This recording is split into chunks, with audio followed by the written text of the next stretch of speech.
Telecom regulator TRAI received the maximum number of complaints for call drops against Bharti Airtel, followed by Vodafone, Idea Cellular and BSNL this year.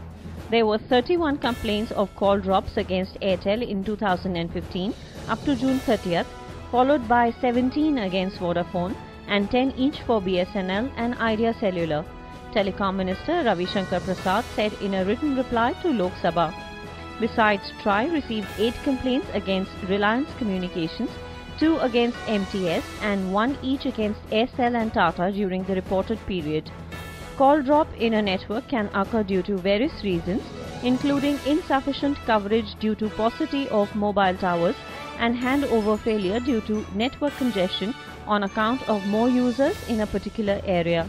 The minister said Telecom Regulatory Authority of India, TRAI, has laid down quality of service parameters for mobile phone services. As per these regulations, TRAI has been monitoring the performance for service providers against the quality of service benchmarks for the various parameters through quarterly performance monitoring reports, Prasad said. The call drop rate should be less than 2% according to the TRAI benchmark.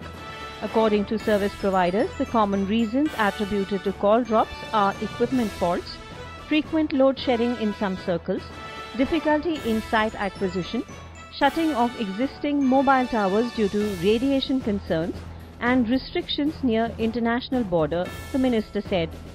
Prasad said Department of Telecom has asked TRAI to give its views as to whether the customers can be compensated for dropped calls.